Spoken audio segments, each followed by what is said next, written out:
Welcome to Falcon Excel Academy. मैं हूं केवल विजय और मैं आज आपको एमएस एक्सेल 2021 का लेक्चर नंबर 85 पढ़ाने जा रहा हूं। आज हम बात करेंगे एडवांस फिल्टर के बारे में। जैसे कि स्क्रीन पे आपको नज़र आ रहा है कि मैंने यहाँ पे कुछ डाटा राइट किया हुआ है स्टूडेंट्स के हवाले से। तो इसमें स्टूडेंट्स के नेम हैं, कोर्सेज हैं, ग्रुप्स हैं और उसकी फ़ी है। अब यहाँ मेरे पास मुख्तलिफ टीचर्स यहाँ पे अकेडमी में कोर्सेज करवा रहे हैं। अब इसमें हम जानना चाहते हैं कि हमारे पास ऑफिस मैनेजमेंट के टोटल स्टूडेंट्स की तादाद कितनी है, ग्राफिक्स के स्टूडेंट्स की तादाद कितनी है या जेल्प के स्टूडेंट्स की तादाद कितनी है। अगर फर्स्ट के हमारे पास 500 स्टूडेंट्स हैं डिफरेंट कोर्सेज के अंदर, तो किसी एक कोर्स के स्टूडेंट को किस तरह से आपने फिल्टराइज करना है और उसको कॉपी करके अलग किसी दूसरी लोकेशन में किस तरह से हम शो करवा सकते हैं। जैसे कि मैंने यहाँ पे ये ऑफिस मैनेजमेंट के स्टूडेंट को शो करवाया हुआ है। तो ये सब कुछ कैसे होगा, एडवांस फिल्टर का यूज़ आपने कैसे करना है, आज मैं इसके बारे में डिटेल से आपको पढ़ाने जा रहा हूँ। लेक्चर स्टार्ट करने से पहले हमेशा की तरह यही कहूँगा कि अगर आज की इस वीडियो से कुछ आप सीख पाएँ, कुछ आप न्यू लर्न कर पाएँ, तो इस वीडियो को लाइक और शेयर ज़रूर कर दीजिएगा। तो स्टार्ट करते हैं आज का लेक्चर। सबसे पहले हम यहाँ पे शीट पे आते हैं। तो ये मेरे पास यहाँ पे डाटा है और मैं ये चाहता हूँ कि इस डाटा में से किसी कोर्स का डाटा किसी दूसरी लोकेशन में यहाँ पे हम फिल्टराइज करवा दें। मैं यहाँ पे एक न्यू शीट क्रिएट कर रहा हूँ। जैसे मैंने ये शीट नंबर 3 मैंने यहाँ पे क्रिएट की और उसके बाद मैंने क्या करना है, यहाँ पे कोर्सेज के हिसाब से मैंने डाटा अगर यहाँ मैं लेना चाहता हूँ तो मैं यहाँ पे हेडिंग को यहाँ से कॉपी कर लूँगा, कोर्स प्लस उस डाटे को।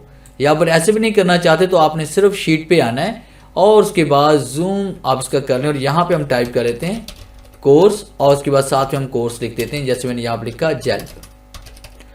अब उसके बाद मुझे यहाँ पे जो जेल्प के जितने भी स्टूडेंट्स हैं उनका रिकॉर्ड मुझे चाहिए। तो मैं यहाँ पे क्लिक करता हूँ। क्लिक करने के बाद यहाँ से मैंने इसमें कलर दे दिया और उसके फिर मैंने क्या किया कि मैं यहाँ पे डाटा पे जाऊँगा और डाटा पे क्लिक करने के बाद हम यहाँ पे क्लिक करेंगे सॉर्ट एंड फिल्टर के ग्रुप में एडवांस के ऊपर। आपने एडवांस पे क्लिक करना है।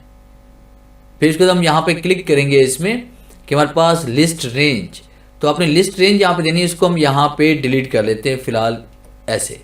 और फिर उसके बाद शीट नंबर 1 पे जाना है जहाँ आपके पास ओरिजिनल डाटा पड़ा हुआ है। तमाम डाटा को आपने ऐसे सेलेक्ट करना है जिसमें से आप किसी कोर्स को आप फिल्टराइज करवाना चाहते हैं। फिर इसके बाद क्राइटेरिया रेंज में हम आते हैं। यहाँ पे क्लिक करने के बाद आपने इस डाटा को यहाँ से हम डिलीट करते हैं इस तरह से। और उसके बाद आपने यहाँ पे कोर्स और जेल्प को आपने यानी कि आपने कोर्सेज और टाइटल और कोर्स को आपने सेलेक्ट कर लेना है।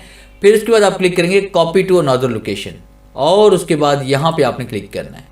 फिर कॉपी टू आप इसे कहाँ पे कॉपी करना चाहते हैं, हम चाहते हैं जेल्प के जितने भी स्टूडेंट्स हैं वो यहाँ पे शो हो जाएं। इस जगह पे जिस जगह क्लिक करेंगे वहीं पे शो हो जाएंगे और ओके क्लिक करें तो आपके पास यहाँ पे जेल्प के जो हमारे पास स्टूडेंट्स है वो यहाँ पे 2 ही हैं हमारे पास और उनकी फीसेज और उनके ग्रुप्स और उसके बाद यहाँ पे कंप्लीट डिटेल आपके पास अलग से शो हो रही है। एक बार फिर से हम इसको रिपीट करते हैं कि सबसे पहले यहाँ पे हम कोर्स चेंज करते हैं। आप जैसे मैंने यहाँ पे ऑफिस मैनेजमेंट आपने यहाँ पे लिखा और अब हम ऑफिस मैनेजमेंट के स्टूडेंट्स का रिकॉर्ड यहाँ पे शो करवाना चाहते हैं। तो आप यहाँ पे क्लिक करते हैं, एडवांस पे जाएंगे। फिर उसके बाद आपके सामने यही डायलॉग बॉक्स ओपन होगा। आपने पहले से लिखी हुई रेंज को आपने यहाँ से रिमूव कर देना है।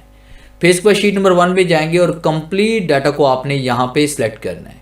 उसके बाद क्राइटेरिया में हम आएंगे और यहाँ पे इसको आपने डिलीट करना है। डिलीट करने के बाद दोबारा नया जो क्राइटेरिया हमारे पास है कोर्स और साथ में ऑफिस मैनेजमेंट को आपने सेलेक्ट करना है। फिर उसके बाद कॉपी टू अनदर लोकेशन के लिए आपने यहाँ पे क्लिक करना है और उसके बाद कॉपी टू आप कॉपी कहाँ पे करना चाहते हैं वो आपने यहाँ पे सेल की सिलेक्शन आपने यहाँ पे देनी है। हम इसको यहाँ से डिलीट करते हैं और उस सेल में क्लिक करेंगे जिस सेल में हम यहाँ पे ऑफिस मैनेजमेंट के स्टूडेंट को शो करवाना चाहते हैं। और जैसे मौके पे क्लिक करेंगे तो आप देखिए ऑफिस मैनेजमेंट के जितने भी स्टूडेंट्स हमारे पास होंगे उनका नेम, उनका कोर्स और उनका ग्रुप और उनकी फ़ी यहाँ पे शो हो जाएगी। तो देखिए बड़ी आसानी के साथ हम डाटाबेस में से डाटा को फिल्टर करवा कर अलग से किसी और शीट के ऊपर हम शो करवा सकते हैं और उसको प्रिंट करके अपने यूज़ में ला सकते हैं। तो ये था मेरा आज का लेक्चर जिससे मैंने आपको पढ़ाया कि किस तरह से आप एडवांस फिल्टर का यूज़ करके अपने काम को और ज़्यादा बेहतर बना सकते हैं। उम्मीद है आज के इस लेक्चर में ज़रूर कुछ नया सीखने को मिला होगा। वीडियो अच्छी लगी है तो इसे लाइक कीजिए और अपने दोस्तों के साथ शेयर कीजिए। मिलते हैं हम नेक्स्ट लेक्चर में, तब तक के लिए गुड बाय।